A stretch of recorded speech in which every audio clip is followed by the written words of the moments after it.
and welcome to this episode of the How to Choose Happiness and Freedom Show. I am your host, Lauren Foster, happiness coach and founder of Be Happy First. So welcome, happy Tuesday. I'm so happy that you're here with me. Say hello, drop me just a 1 in the comments if you're going to be here watching me live. Hi, Karen. Thank you for being here. She says, yay, finally get to watch today. That's awesome. And if you're watching the replay, say 2. And then this gives me information about when people are watching, when the people who actually want to see this show are watching, so that I might adjust the time that I'm here live so that it's more accommodating for more people. So a 1 if you're live, a 2 if you're watching the replay. So I actually did try to fix my hair today. Well, I guess we're all suffering from the lack of access to beauty people, but hey, it's okay. We do the best that we can, right? And it's all about the message, which today is fear. We are talking all about fear today. There's a link in the post to go back and watch the shows from last week that were about death, because a lot of times things come back around to fear of death, or they appear to. We actually live in a pretty safe world nowadays, contrary to how it looks and feels. We are not going to starve, more than likely, most of us. We're not going to get eaten by a saber-toothed tiger. We are not going to, wander off and get lost and die in the elements.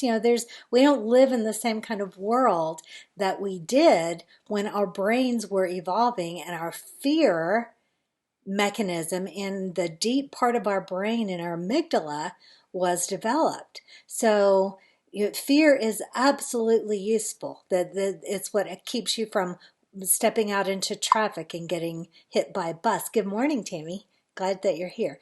Fear keeps you from, risky behaviors that are designed to help you survive and to keep you alive and to keep you safe. Now, your primal brain, your amygdala, does not care 1 bit about your happiness. It doesn't care if you're successful, doesn't care if you have money. All it cares is that it's keeping you alive and keeping you safe, and therefore can perceive changes or anything unexpected as danger and warn you not to do this, and then you feel fear. Whereas most of the time, all the really good stuff that we want is on the other side of fear. Now, in our month on our bodies, I believe, I told you all of the biological responses to stress. Well, the same biological responses happen in fear. Your immune system kind of shuts down. Anything that your body doesn't need in the next 2 minutes to survive gets shut down. And so this is, and prepares you to fight or flee or freeze, to do any of these fear responses. But our amygdala is not the only part of our brain that we have. We have other parts that we get to incorporate ration and reason and be able to decide for ourselves if this is truly a threat to our survival, or if this is just our amygdala overreacting and sending us into this fear response that might not serve us. So some of the examples are, now there are some fear responses that are just in your brain, that's just how you were born, but then there are also conditioned fear responses. I've got a lot of references to Harry Potter in today's lesson today. I'm not sure why, they just kept coming up, but there's a dragon in one of the Harry Potter books that is afraid of the sound of these clanking bells. They're called clankers, and that's because they trained this dragon to expect pain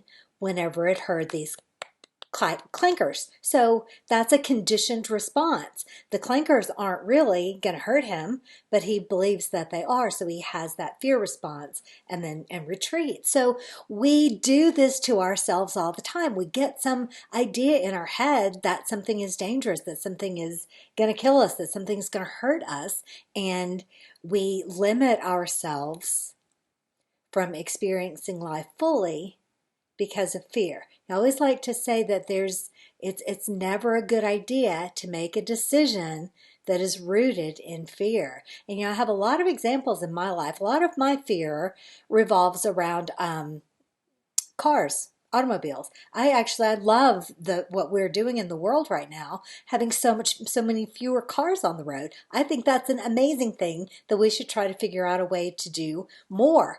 It makes us all safer. It's great for the environment. It's a great thing. So if the coronavirus somehow teaches us to that we don't really need to be running around at such pace all the time and running hither and thither for random little things, and that we can stay put. I would love that. So anyway, I digress. So a lot of my fears are around automobiles. Now, is there a risk in being in a car? Yeah, people get hurt and die in accidents all the time. But more than likely, I'm not. More than likely, everything's going to be okay. It's way more likely for me to be able to get in a car with someone and arrive safely at my destination, or even better, to get behind the wheel myself, which is much easier for me, and I'm much more trusting when I'm the one in control. But it's not really a rational fear, because more than likely everything's going to be okay. And even if it's not, do I want to live my life in missing out on all the things that require a car ride because I'm afraid? No, that is a place where fear does not serve me. Now, actually, it's kind of a place where it serves and doesn't serve. Because am I cautious about who I get in the car with? Absolutely. Am I an amazingly good driver because I'm so cognizant of the things that could happen? Yeah. So do I choose my travel times according to, I try to make sure that I have good weather and try to be on the road at a time when there is less traffic and those kinds of things. So I'm able to manage that risk that was brought to my attention by my fear. So my fear in that case serves me. But were I to go, no, I'm sorry, I'm going to miss my friend's wedding, I'm going to miss that funeral, I'm going to miss whatever because I'm afraid to get in a car, come on, that wouldn't happen. And that doesn't happen very often. But what about airplanes? Airplanes are way safer. You're way, way less likely to get hurt or die in an airplane. And yet way more people have a fear of flying than have a fear of cars. So there's not a rational basis in either of those fears. So, does your fear serve you or does it sabotage you? If you are a person who really longs to experience different cultures and different climates and to see different parts of the world, and yet you're afraid to fly so you don't, your fear is not serving you. Your fear is sabotaging you. So, I have a lot of fear stories. In 2008, I liquidated everything that I owned, put just a few things in a storage thing, and moved to Guatemala by myself, not knowing the language, not having a great deal of experience with international travel, and all kinds of really scary, risky things there.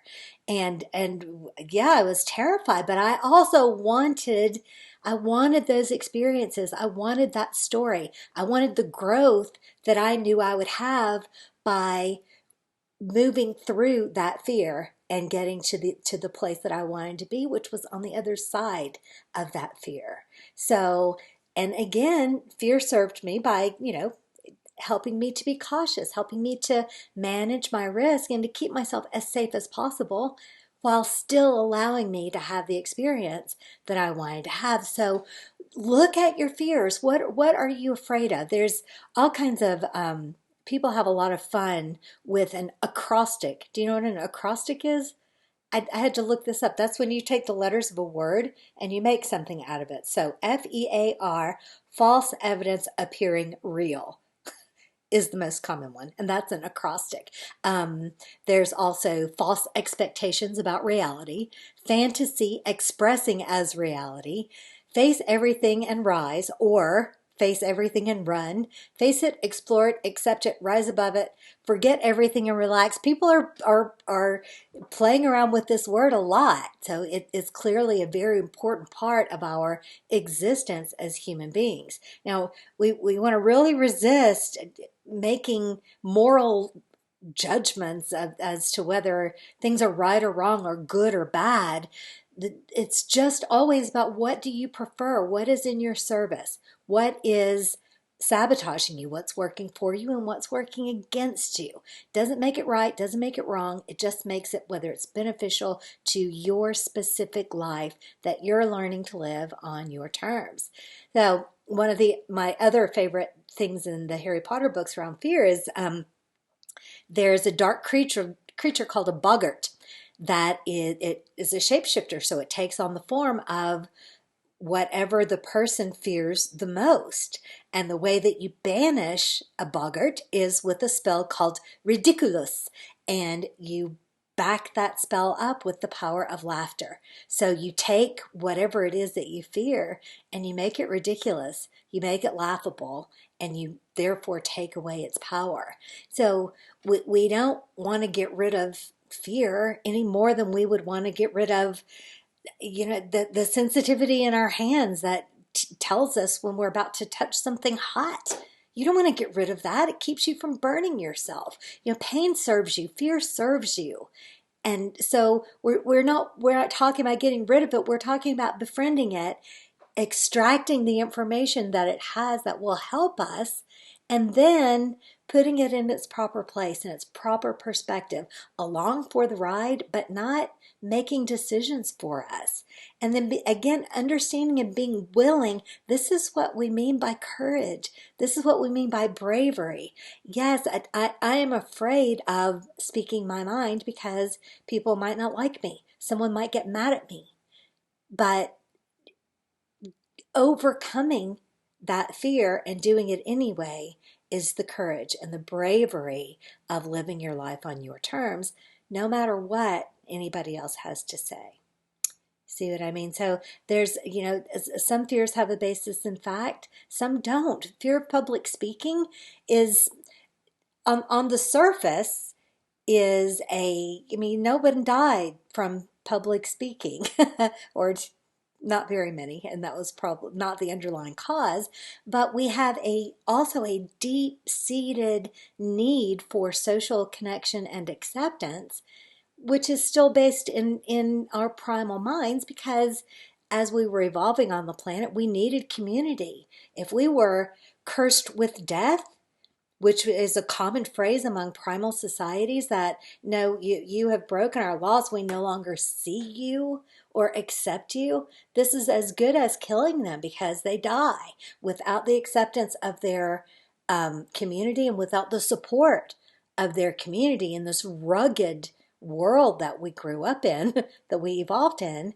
Then they would indeed die without the acceptance of their community. So there is some primitive basis in the fear of public speaking, but it's really not real, because if that audience doesn't like you, your survival doesn't really depend on that. So again, that's a primal, inborn, innate fear matched up with a conditioned fear that we want to be liked, we want to be loved, we want to be accepted. So one of the other stories that I want to tell you today, this is one of my favorite ones, the story of the black dog and the white dog. And this is the story of a young Indian boy who is about to reach the age where he doesn't hang out with the women and children anymore. He joins the hunters of the tribe. And there's a ritual that they have to go through, a rite of passage, where he is to go on a vision quest, where he spends the night alone in the forest, with only the company of his fire, to discover his spirit animal. And it's a test of bravery to show himself worthy of joining the hunters. And he went to the shaman and he said, "Shaman, I'm so afraid and so confused. There's a part of me that is strong and brave and eager and wants to be the hunter, that doesn't want to be among the children anymore. I want to be a man." And that's like a white dog. And then there's like a black dog inside of me that is afraid and is cowering and saying, "No, we can't do this. We want to stay safe with the women and the children." And he says, I don't know what to do, and I don't know which dog will win. And the shaman says to him, "The white dog will win." And he says, "Well, how do you know?" And the shaman says, because that's the one you will feed. So if we feed our eagerness, we feed our bravery, we feed our courage and our optimism, and own our ability to make our choice as to what we're going to focus on and how we're going to move forward in every situation, and we starve our fear, we starve our uncertainty, we starve our negativity, it recedes into the background from lack of use. It atrophies just like an unused muscle. So exercising these muscles every day and choosing our perspective and choosing how we're going to look at our life and letting our days unfold on purpose according to our intentions and our attention. This is how we claim our power to live our lives on our own terms, to be free and happy to create in any way that we want. All the money, all the love, all the success, all the health, all the happiness, all the joy, everything that you want exactly the way that you want it. This is your birthright. And all you got to do is figure out what it is and go get it. Alrighty, so let me see if there are actually questions, or I only see comments and sweet, darling people that are just saying hello so far, and some waves. Kay and Richard and Maverick, thank you. I'm so happy that y'all are here.